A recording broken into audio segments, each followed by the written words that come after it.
Hey, and welcome into the Big Ten Huddle. I'm your host, JR, and we got a lot to talk about going on in the Big Ten. It is after dark. That means we're talking all things Big Ten today from the NCAA tournament. Coming to you a little bit early here. The UCLA game not quite wrapped up yet via the time, but as far as the score, UCLA, yeah, there's less than 2 minutes left.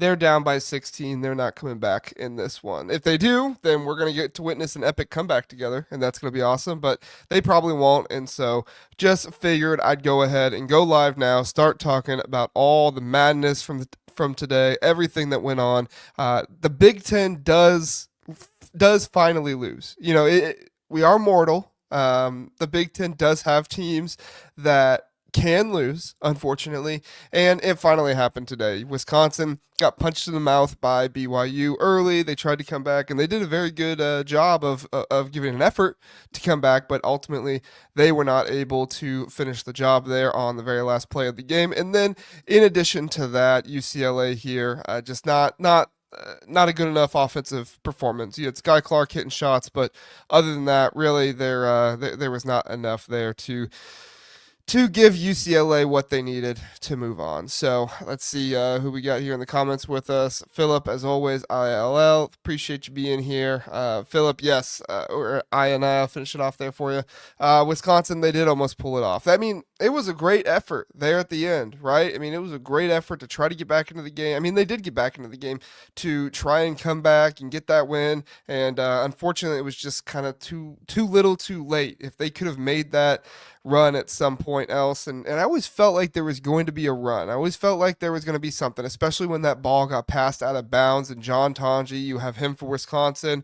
We'll talk a little bit more about that game here soon, and then we'll also talk about the players that they are losing, the players that are coming back, maybe what to expect transfer portal wise, just instant reactions for Wisconsin. Obviously, we'll get more information if players go into the portal and kind of who Wisconsin is targeting later down the stretch, but at least for now, kind of where all of that stands. The big news from today was obviously the Big Ten goes 1-1 versus the SEC, and it is what it is. Michigan, they came back against Texas A&M, went on a 25-9 run to finish out that game. Holy crap.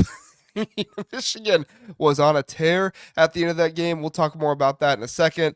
Arkansas tops St. John's. That was the upset of the day. BYU over Wisconsin. That was an upset, but 10-2. That was the upset of the day. I was over at my family's house watching that one, joking with them. It's like this is the game where you don't root for anybody. This is Calipari. This is Patino. There's really not a whole lot of moral high ground in this one. Okay, Calipari probably has some moral high ground over Patino, but still, this was a game where you weren't really rooting for anybody other than whatever you had put down on your bracket, most likely. We're also we don't talk a ton about this, but it was stuff that happened today. Drake lost, which means Ben McCollum, similar to how West Virginia didn't get into the tournament and then he became available to take the Indiana job. A lot of speculation that Ben McCollum, Drake's head coach, is going to be the next coach at Iowa. So does that happen tomorrow? Could that happen sometime early next week? I would say if it doesn't happen within the next few days, that's bad news for Iowa. But the fact that we really haven't heard all that much smoke outside of Ben McCollum for them sure seems like that is probably going to be the guy. I'm sure things will heat up more as Ben McCollum comes back and everything there, but we'll get some more information as all of that comes out, in my opinion. And then the other news from today, Ohio State is gaining the momentum for Indiana point guard Gabe Cupps. Now, I don't know what everybody else's opinion is on Gabe Cupps. I know we talked about cardio Gabe and stuff like that his freshman year at Indiana. He did not play this past year. He did not play this past year at Indiana, whether it was redshirting, injury, whatever it was. I think a lot of people are saying it's injury related, and that's fine. I get that, but I think when Mike Woodson decided he was going to go, when he decided he was moving on, that was kind of Gabe Cupps' decision as well to do that. It really seemed like he was more of a Mike Woodson guy than anything else, and he kind of plays like that as well. Now, Gabe Cupps, if he is going to be a contributor for Ohio State, he needs to elevate and step up his game in a number of ways. He needs to be a much better offensive player. He showed some potential at Indiana, but we'll see if he can elevate that at all. I don't have a whole lot of hope for Ohio State for that to happen. Unfortunately, Jake Diebler, just a really young coach. He's going to need time to develop there as a coach, and it's not gonna happen in my opinion. Derby says Gabe just too frail, small, needs to put on about 40 pounds. He definitely needs to bulk up, especially in the Big Ten when you face some of the bigger guards that you're gonna face. Braden Smith can, and he's not small. I mean, he's further into his career now. He's not Gabe Cup size by any means, but Braden Smith kind of has the mantra of getting pushed around a little bit. But as far as I'm concerned, you can play in the Big Ten as a smaller guard. You just have to have the ability and the finesse to do so. I don't think Gabe Cupps is anywhere near Braden Smith, so he's definitely gonna have to bulk up for whatever that's worth at Ohio State. All right, let's start talking about some of these games. It's midnight here on the East Coast, so let's just go ahead and start talking about the games. Michigan takes down Texas A&M. This was an absolutely huge win for Dusty May and the Michigan Wolverines. Roddy Gale comes out in the second half, leads the surge for the Wolverines to get back into the game, eventually take the lead. And once they took the lead, they just never really looked back. There was nothing that Texas A&M could do. Roddy Gale in this game, he had, where's the stats at?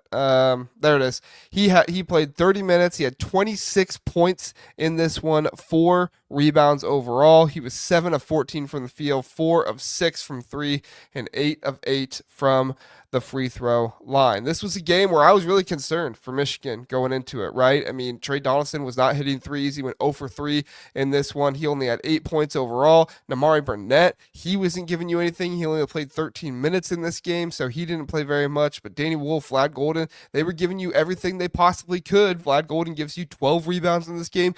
Danny Wolf gives you 9. They were giving you everything they could, but you had to have some guard play. Even Will Cheddar was in there giving you 14 minutes and just being down low, banging the entire time with those guys. He only had 2 rebounds, but I felt like the effort was there. He did have 3 personal fouls as well, but he was doing everything he possibly could for this Michigan team. The turnaround of this Michigan team from what they were last year to this year is just crazy, outstanding what Dusty May has been able to do, especially with a guy like Roddy Gale, who was the ire of this Michigan fan base at one point. I mean, we talked about like Roddy Gale probably had to delete his Twitter at one point because of everything that was going on. Now he didn't. He still has his Twitter, but it doesn't look like he checks it very much, in my opinion. So Roddy Gale, like he was looked upon so terribly. He was looked upon as just like the worst transfer ever by this Michigan team. Comes out second round of the tournament. He puts up the game of his career at Michigan, gives them everything he possibly could in this one, with Trey Donaldson not giving you enough, or Reuben Jones not giving you enough. Namari Burnett only playing 13 minutes in this game. With those guys not giving you enough, Roddy Gale stepped up and gave this team the spark that they needed. The defense came on late as well. Like I said, they went on a 25-9 run. I think that was in like the last 5 minutes of the game or something like that. I'll have to go back and check and see when that started to happen. But anyway, the defense picked up. Vlad Golden shut down Pharrell Payne. He didn't have a single field goal in the last 10 minutes of the game, and Pharrell Payne was doing such a phenomenal job. He did not have a single field goal in the last 10 minutes. He was tough. He contested every single shot. The rebounding win that Michigan got, that is another thing. We didn't know if this would be what Michigan could bring out, right? I talked about how the physicality of Michigan had been questioned this season by me early on in the year, and I felt like they got better. I felt like they showed it in spurts at times during the season, but there were also still times when the team just wasn't physical enough. They weren't doing enough for their team, and eventually it comes down to this Texas A&M game, and this was the game. Did this team improve? Did this team get physical enough? Did this team do what they needed to do? And ultimately, they did. They come out with this win, 91-79 over Texas A&M. Just a fantastic win for them. LJ Kaysen, he was aggressive in the paint as well. Vlad trusted Dusty May, and you can see him continue to trust him throughout everything. It's just fantastic. I pulled up on CBB Analytics the changes from this Michigan team this year to last year. Let me share this with you guys. I want you guys to see it. Yeah, and Derby, you're right. He had those huge free throws late, and he also put that offensive foul on the screener right after he hit that 1-3. Actually huge for him to be able to do that. I'm going to take this down, and I'm going to go ahead and share my screen and give you guys a look. So if you're on podcast, I apologize. You won't be able to see this, but if you are here live or if you're watching, after the fact, you'll be able to see this. So this was Michigan this year, 2024, 2025, compared to last year, 2023, 2024. Let me see if I can zoom in here a little bit more for you guys. Yeah, there we go. All right. So I mean, everything here is up. The only thing that's not up is the turnover percentage, which is just, continues to be funny to me. But this team, they turn the ball over, and it doesn't seem to matter. In this game, they didn't have as many in this game, if I remember correctly. Total turnovers, yeah, Michigan only had 9 in this one, so that was huge for them that they were able to do that. They did get more offensive rebounds. They got more overall rebounds, everything. So that was absolutely huge for them. But to see this team go from just how poor they were. The 5th percentile in defensive rating last year, under the 50th percentile in offensive rating. Their pace was, whatever. It just was kind of middle of the pack. It didn't really do anything one way or the other. Everything was down. Effective field goal percentage was down. Offensive rebounding percentage, everything. But this team was able to improve so much under Dusty May. You see the points in the paint. Getting Vlad Golden obviously was a huge thing for them. Getting Danny Wolf, him being able to play inside out, everything he's able to do. The points per game up from 72.9 to 78 overall. The assists per game up from 12.5 to 16.1. Their offensive rebounds actually weren't even up that much more, from 10.6 to 10.9. It was actually a lower percentile because I guess other teams had more offensive rebounds that year. But the defensive rebounds up as well. Just looking at some of these stats, it's clear how much better Michigan was able to be this year. Now, these stats don't even do it complete justice because Michigan was in so many close games this year, right? But I felt like that was a key to how Michigan was able to defeat Texas A&M in this one. Michigan played this game like they had been there before. They played this game like they were ready, like they had known what to do in late game situations. Now, I thought it would be a Trey Donaldson 3. I thought it would be something with him. He's been clutch all season to be able to do it for this team, but he wasn't. It was Roddy Gale. It was some other contributors that maybe are not always the ones. Yeah, right, Derby. That defensive rating is, I'll go back to it.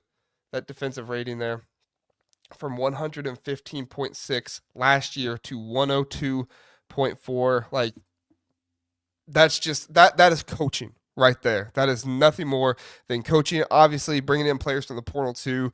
Dusty may really switch it up, but even a guy like Namari Burnett, you kept Namari Burnett around from last year, brought him in this year, much better defensively. The job that Dusty May has done to go from last year to this year. Look at all these defensive stats. Now these are the last 5 games. Michigan's not been great, but these are also kind of percentages and stuff. It's really, really hard to find a statistical, certain things statistically for defense to really show how better it is. So that's why I always kind of rely a little bit more on defensive rating than anything else, but I don't rely on offensive rating as much. I kind of look at shooting percentages, where they score at, how they score sometimes, but overall, defensive rebounds per game to go from the 51st percentile last year to the 96th percentile this year. That's Dusty May for you. Dusty May is a fantastic coach. Dusty May has done a phenomenal job with this team. I can't say it enough. Like, Dusty May, he's just a phenomenal coach, and he's deserving his flowers. He's getting everything he deserves at this point because he took a team from 8 wins to Sweet 16, right? 8 wins last year to a Sweet 16 this year. We're going to talk about how, Calipari took Arkansas from like 16 wins to a Sweet 16. Like there are certain coaches like that. But that's one of the crazier things is like Dusty May didn't even do this with bringing all his guys. Like John L. Davis went to Arkansas, right? Like he didn't even do this with bringing every single guy. Yes, he had Vlad Golden, but Vlad Golden was also a player that he found when he was at FAU. Brought him there, developed him, brought him with him to Michigan. Found Danny Wolf, brought him there. Found Trey Donaldson. Was able to get the most out of Roddy Gale when they needed it most. I mean, what he's been able to do this season, it's absolutely phenomenal. And Dusty May gets so much credit for what he was able to do and what he, will probably continue to do at Michigan. I don't want to say Michigan's found their John Beeline 2.0, because those are pretty big shoes to fill. But John Beeline was tweeting about him today. John Beeline was talking about how impressed and how proud he was of him. And I think, when a guy like John Beeline is tweeting that out about the team and about the coach and everything else, that's pretty high praise for them. So, Michigan, congrats. You are feeling great right now. You are loving life right now. You won the Big Ten tournament. Yes, you lost your rival twice this year, but you know what? As evidence of Ohio State, you can lose your rival and lose to your rival, still have a fantastic season. And you know what? If Michigan does it just right, they're going to play Auburn next. If Michigan State keeps winning, Michigan might just get another chance at Michigan State in the Elite Eight. That's all I'm saying. If it happens, now I want to know, where would you guys be at if Michigan faced Michigan State again? With Michigan playing like they are now, obviously we're getting a little bit ahead of ourselves. They have to beat Auburn.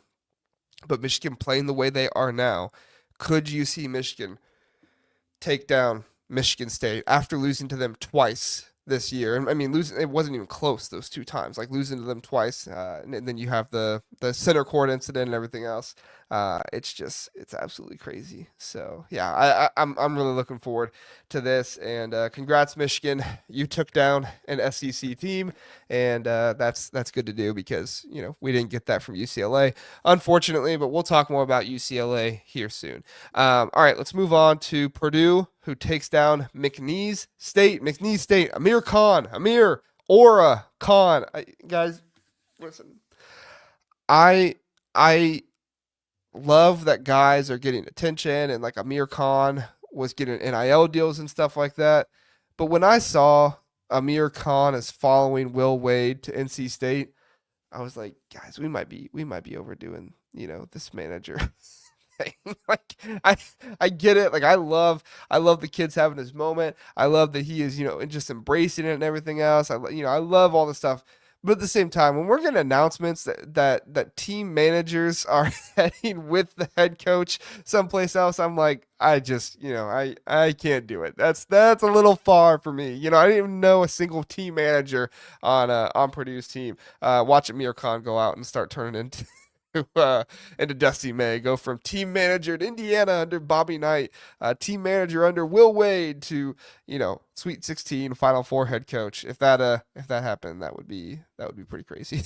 It won't happen, but it would be pretty crazy if it did happen. So, all right, let's talk a little bit about this Purdue win. The rebounding edge for Purdue was absolutely, is absolutely what they needed. Plus 10 in the first half, plus 7 in the second half, securing, extra possessions and the turnovers. It really, I had a hypothesis that McNeese State kind of got, I don't want to say lucky because you earn everything you get in the NCAA tournament, but I felt like maybe McNeese State kind of coasted a little bit off of Clemson having a terrible first half. And Clemson almost came back and won that game. Will Wade, good head coach. He obviously did well where he was at. I think he was at LSU before he went to McNeese State, but he had, a little bit of the cheating issues there and everything, or the paying players, whatever you want to call it. I don't even know if we call it cheating at this point because it's all legal now. But, he was able to do that there. And now he comes to McNeese State, goes out of the first round, gets to the second round. But at the end of the day, like this Purdue team, even though we saw in the Big Ten, they had struggles with some role players and stuff like that. Like Cam Heide has come out and shown out here in the NCAA tournament. And we are reminded by watching how good the Big Ten is by seeing just how, we're seeing just how good the Big Ten is when we watch Big Ten teams go up against other teams and say, oh yeah, they really don't stand a chance. And McNeese State really didn't stand a chance in this one. especially with how they were shooting from three. They were 7 of 21 from three, 33%. Purdue went 11 of 26 from three in this one, and it was a lot of good 3-point shooting by certain guys, right? I mean, CJ Cox goes 2 for 2. Braden Smith was only 2 for 6. Fletcher Lawyer was only 3 for 10, but you had Cam Heide going 1 for 1. Jakari Harris was 1 for 2.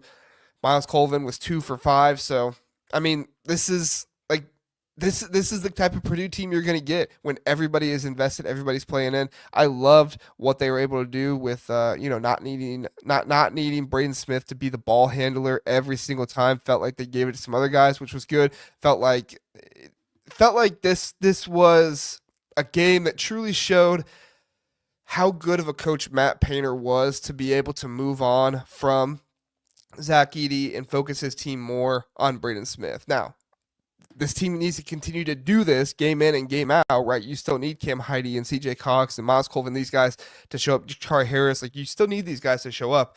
But this was a game where McNeese State was not shooting the ball well enough. They were not able to keep up with Purdue offensively. What happens when Purdue's threes aren't falling at 40+%, right? What happens when they get to that kind of situation? Can they protect the rim enough? Can they make those things happen? We'll see if they can, but at the end of the day, Trey Coffin-Renn, best rebounding game of his I guess I was gonna say of his season, but of his career, right? I can't remember another rebounding game that he had. Maybe he had 1 or 2 games last year or the year before that I can't think of. But Trey Coffin-Renn, TKR, fantastic rebounding game for him. I felt like that was kind of what dinged him from getting the second team All-American while he got third team All-American was because of that rebounding, which isn't exactly fair because at the 4, which is really what his natural position is, you don't need to be a spectacular of a rebounder. But with Caleb First, I mean, Caleb First comes in and he does what needs to be done. Right? He's not going to do anything spectacular, but you're not going to lose a ton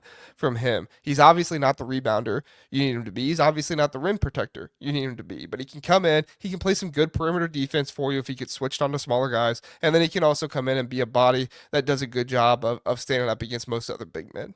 He can get pushed around a little bit sometimes, but the effort that is there, the intensity is there, the defensive lock-in is there. He just doesn't have the height and the skill to be that rim protector that obviously Zach Edey was. Zach Edey was 7'3" or 7'4", whatever he was, 300 some pounds. Like he was huge. He was huge. He was a rim protector. Caleb First is obviously not that. So fantastic stuff by Purdue in this game. They're gonna move on. They're gonna play. I think it's Houston next, if I'm correct. Yes, they're gonna play Houston next. They're gonna have to hit shots. Like this Purdue team, I don't think is good enough to continue to win in the NCAA tournament if they don't shoot over 35% from three, probably over 40% from three. And that's not me knocking this team and saying like they're not good. Like they obviously are a good team. They obviously are. Like they're moving on to the Sweet 16, but especially going up against a team like Houston. If you're going to Elite Eight, you're going up against a team potentially like a Alabama or somebody down there that's in the lower part of the bracket. You're going to have to continue to hit shots. And we know this Purdue team can, and we know that this Purdue team is predicated on hitting those shots as well. And we know they're predicated on TKR, finishing down low, doing a good job down there. But if he can continue to rebound at this clip, if they can continue to shoot their shots at this clip, this Purdue team can beat just about anybody left in the NCAA tournament. We'll see how it goes. But Purdue's got a chance. And Matt Painter is one of the best coaches in college basketball. So, in my opinion, whenever you have Braden Smith, one of the best players in college basketball, and Matt Painter, one of the best coaches in college basketball, you got a chance. All right. We're going to be right back, going to hit a commercial, and then we'll come back. We'll talk UCLA, Wisconsin, and then we'll take a look at the conference records in the NCAA tournament. Stick with us. Be right back. CBB Analytics isn't just another stat site, it's your ultimate destination for in-depth college basketball analysis used by fans and even the coaches. It has comprehensive stats for men's and women's basketball across Division 1 through 3, dating all the way back to 2018. From shooting percentage to game recaps, CBB Analytics has it all. Try CBB Analytics for free or pay for a tier to take your basketball knowledge to the next level.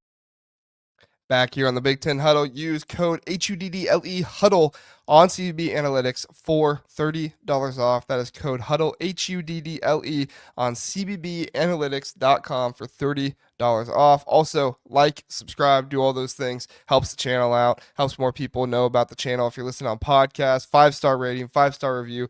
Really appreciate you doing that. The podcast channel is the basketball and the football combined. We have 2 separate YouTube channels. If you guys ever want the podcast channels, separated or anything like that, just let me know. But for now, it's just easier to have it all together. So you guys just let me know what you're thinking, and I'll do whatever you guys prefer, whatever you guys think is best. So I got the wrong box score up here, so we'll just go away from that one, and we'll just talk about this UCLA game for what it's worth. Actually, you know what? We'll go back to the intro one. So UCLA ends up falling to Tennessee 67-58. UCLA kind of makes a little bit of a comeback there and make it a little bit more respectable, but this was a game where UCLA just did not have it offensively at all in this one. The offensive stats for UCLA: 36% shooting from the field. They did shoot 30% from three, but they had to take 23 3-pointers in this one. That's not what UCLA needs. They shot 78.6% from the free throw line. They only got to the free throw line 14 times. You would like to see more of that for UCLA, but at the end of the day, UCLA got out rebounded 36-26. UCLA only had 10 assists. UCLA did get 10 steals, right? They were able to turn Tennessee over. Tennessee had 18 total turnovers in this one, but the defense of Tennessee was just too much. They held UCLA pretty much every single time. Chaz Lanier had a really good game for them. He ends with 20 points, two assists, 4 rebounds. Felix Okpara, former Ohio State player, Big Ten player, he has 4 points and 7 rebounds. Does a really good job on Ade Mara in this one. Mara did finish with 7 points, 5 rebounds overall, 3 assists, 3 blocks. It's another game for Mara where he's out there and he's doing work the entire time he's out there. Like, he's making his presence known. I think he just needs to continue to bulk up, continue to get a little bit bigger. Felix Okpara, even though he kind of looks the same size as Ade Mara out there, I think Felix Okpara just has more of the muscle, more of more of the weight and the strength to be able to push Mara around a little bit more. So good on him there. Tennessee, like I said, 67-58. I don't know how much there is to talk about this game. It's more, Mick Cronin offense just kind of losing it for him here. And I'm not trying to say Mick Cronin, is a bad coach or anything like that. It's just what you're going to get every now and then from Mick Cronin's team. Their defense can hold up and their defense can do a good job. They kept Tennessee to under 70 in this one, but their offense just wasn't able to keep up with Tennessee. It's unfortunate for UCLA fans, but it is what it is. I do think, going into next year, you're going to have a lot of the same pieces that you had on UCLA this year, as long as those guys don't transfer out. So UCLA next year translates to being another pretty good squad. You're losing Kobe Johnson and you're losing Lazar Stefanovic, right? So those are your 2 seniors. I believe they're losing Kobe Johnson. I'm pretty sure I'll have to double check that, but I'm pretty sure he's a senior this year, and so they'll be losing him. But they're going to be bringing back Dylan Andrews, Sky Clark, Sebastian Mack, Tyler Bilodeau, Daly, and Ade Mara. Like, this is a good core to bring back if you can manage to do that. Now, Sky Clark kind of been moving around a lot. We'll see if Sky Clark comes back next year. Mick Cronin is one of those guys, though, that I never know what's going to happen in the offseason, because even he says it. Like, he's not for everybody. His coaching isn't for everybody. His play style isn't for everybody. So somebody like Sky Clark, does he want to come back and continue to be that offensive weapon, that offensive piece for him? That has more of a high, kind of a hard-nosed edge to the program? Or does he want to leave again, right? He went from Illinois to Louisville to UCLA. Does he move on to some other place? And what's going to happen, with the guard situation too? Because there's rumors out there that Dedon Thomas from UNLV is looking at UCLA because UCLA has re-engaged with him from the recruitment. A lot of UCLA fans are saying, we don't need him. We have good guards. Well, that's providing all your guards stay. And some of these guys, I think they said it on the broadcast, like some of these guys have already decided if they're moving on or not. So if Sky Clark has decided he's moved on, or, I don't think Dylan Andrews would do it, but if Dylan Andrews decided he was going to move on, then it would make sense for Mick Cronin to want to go after Dedon Thomas and try to bring him in. Now, I do think that this team does need more of a facilitator on this team. Dylan Andrews, good facilitator, but I think it kind of ends there with him. They really don't have anybody outside of him that's facilitating all that much. Mack and Daly can do that some, but it's not a secondary facilitator you have on your team. So I really think UCLA needs to find somebody else like that in the portal. I don't know if Thomas and Andrews can coexist on the same team. That seems like that's a lot of facilitating from two guys, but maybe it works out well. I don't know. Mick Cronin might have a plan. So we'll see what goes on there. But at the end of the day, I like the outlook of this UCLA team for next year. I like Mick Cronin overall. I look forward to listening to his press conference after the fact. Didn't get a chance to listen to it yet. That'll be fun listening for next time or for tomorrow morning. When I'm drinking my coffee or something like that. So I'll enjoy that. But overall, we'll see what happens with UCLA next year. But 7 seed lost to a 2 seed. It is what it is. You'd love to beat the SEC if you could, but it happens. It is what it is. Tennessee moves on, and we'll see if Illinois can take down Kentucky and then take down another Tennessee team. Come on, Illinois, do it for us. We need you. We need you here. Take down 2 SEC teams. All right, let's move on to the next one here, which is Wisconsin. They can't complete the comeback over BYU. BYU gets the win here. BYU was actually somebody I picked in my bracket to go to the Sweet 16. I picked them to beat Wisconsin, and it wasn't because of Wisconsin. I thought at some point Wisconsin might just have a bad shooting game, and I thought that might be here. But BYU, man, they got some shooters on this team. Wisconsin only shoots 34% from 3 in this one, 43% overall from the field. I mean, it's just not going to be enough to get it done, especially when BYU is getting more shots than you. BYU shoots 49% from the field, and they shoot 46% from 3. So, I mean, this Wisconsin team, for everything I said about improved defense and getting better and locking down more, like we saw the improved defense at the end of the game. We also saw a nut shot, which was kind of funny on Max. I mean, not funny to him. I don't want to see a guy get that happen to him, but just kind of the way it was happening, the way it happened, because looks like Klesmit really wasn't expecting it. But he seems to be okay. So, well, at least we hope he's okay. But as far as I'm concerned, this was my biggest fear for Wisconsin. If Wisconsin wasn't able to hit shots and they ran into a team like BYU that was shooting 2 or 3 feet behind the 1 or 2 feet behind the 3-point arc at times and just nailing the shots, like at some point this was going to be a huge issue for him. BYU turns the ball over 11 times in this game, and that did help Wisconsin a lot. The errant pass and the inbound was huge for them. John Tonji was absolutely amazing in this game for Wisconsin. Yet again, 35 minutes, he scores 37 points, 4 assists, 4 rebounds, goes 10 for 18 from the field, 3 for 9 from 3, and 14 of 16 from the free throw line. He tried to get to the free throw line again. It looked like to me on that very last play, that's what it looked like. But you know who was guarding him? It was the Rutgers transfer, Mawot Mag. I forgot that Mawot Mag transferred to BYU, and he was there for him. He transferred to BYU. He was on John Tonji that very last play of the game. Looked like that was the guy Kevin Young, the coach for BYU, wanted on him, and Kevin Young, first year head coach, inheriting the program from Mark Pope. Mark Pope brings guys from BYU with him over to Kentucky, and I think that this Kevin Young winning this with some of the players that were left over, also bringing in some of the players through the transfer portal, this just kind of speaks to how much of a sleeper this BYU program is right now. I believe they have the number 1 recruit in the nation coming in. Gave him a pretty sweet NIL deal, if I'm not incorrect there. And so this BYU program, like we talk about Houston as like a perennial number 1 team in the nation. Like if Kevin Young is the dude, the coach there, which looks like he is in his very first year of coaching, he's going to the Sweet 16. That's really, really good news for BYU. BYU could become kind of Houston light here at some point, or maybe even turn into Houston. We'll see what happens, but they could kind of be that there in the Big 12. So, Wisconsin, this is really unfortunate for them because they lose a lot of guys. They are going to be losing Stephen Crow, John Tonji, Max Klesmit, Kamari McGee, and Carter Gilmore.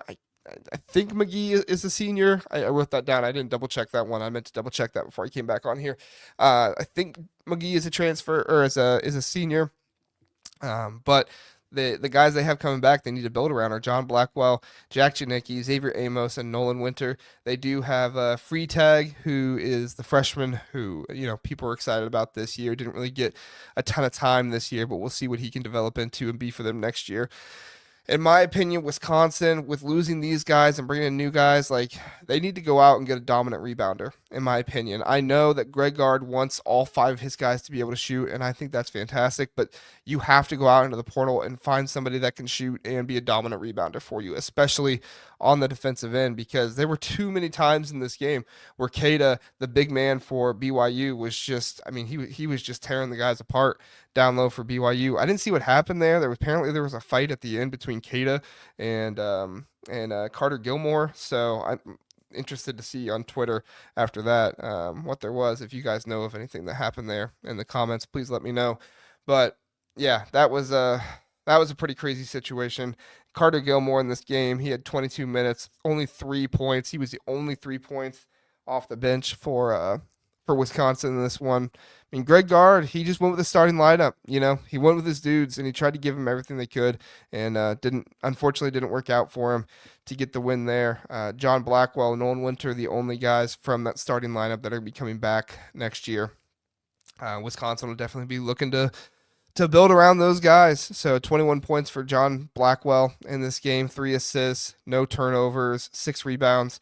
We'll see see if they can bring in a dominant rebounder who can shoot and do some good jobs there, because at the end of the day, BYU, they had way too much rebounding in this one. Richie Saunders had 7 rebounds. Igor Dimon had 8 rebounds. And then where's the Kada guy? Kada had 6 rebounds in this one as well. So just too much good rebounding. The Richie Saunders, he had 6 offensive rebounds in this game. That's insane. So we'll see what it looks like for Wisconsin next year. And then finally, to end the podcast here, let's take a look at the records for the Big Ten and the rest of the teams. I apologize. I have that record incorrect there. I'll fix that really fast. The Big Ten goes 9-2. No, 10-2. I apologize. The Big Ten goes 10-2. The Big 12 goes 9-1, and the WCC goes 2-1. I am saving that right now just so I can get that right for you guys. And going down from there, the SEC is now 11-7. The Big East and the Mountain West are 500 at 4-4 and 2-2, and then the ACC continues to be 2-3, as they will not have another team play until Duke. So we'll see, how this race continues to work out here. I do think that, the 2 losses for the Big Ten is a little deceiving. The Big Ten has still been absolutely dominant in the field so far. The SEC does have more wins right now, but the SEC also had 14 teams and the Big Ten had 8. So, what are you going to do? It's just kind of the way it works out. But the Big Ten continues to be 10-2. They were 10-0 at one point. It's one of the best starts. I think that's the best start ever for a conference in the NCAA tournament history. We'll see where it goes from there. But at the end of the day, the Big Ten, they were once on top and now they're second. But to me, they are still on top, in my opinion. What they've been able to do, you have your 2 seed. Your 3 seed. You have your 3 seed in Wisconsin lose, but the Big 12, they had their 2 seed in St. John's lose, and so that's a big thing there. Actually, they might be 9-2. I may have not counted that St. John's loss. Yeah, I'll fix that if they are. Let me look that up here in a minute, but I'll fix that. So I apologize, guys. It's like midnight. Okay, give me a break here. I'm trying to put all these records together and everything else. It's a hard time, but I do know the Big 12 is on top right now with theirs, and the Big 10 definitely sits at 10-2. So thanks so much, everybody, for watching. I appreciate it. You can check me out again tomorrow night. There's a football episode with me and Zach, but I'll still be watching. I believe the games for tomorrow night. What's going to be the last game of the night? I'll check that really fast before we get out of here. Of course, they got Oregon playing at 9:40, Michigan State playing at 8:40, so I'll be watching 2 games again at the same time. Oh, and look at that. Perfect. We got Maryland playing at 7:10, so I'll probably be watching Maryland a little bit there. But yeah, tomorrow at 5:15, we have Illinois, UK. At 7:10, we have Maryland and Colorado State. At 8:40, we have Michigan State, New Mexico. And then at 9:40, we have Oregon and Arizona. The Big Ten, Big 12 used to be Pac-12 matchup in Oregon and Arizona. So thanks so much for watching. I appreciate it. Check us out tomorrow night, 9 o'clock on the football channel. Me and Zach will be talking about spring intel and talking about the SP Plus offensive ratings for the Big Ten. And then we'll be back on here after the Oregon game. So I appreciate it. Go Big Ten. Have a good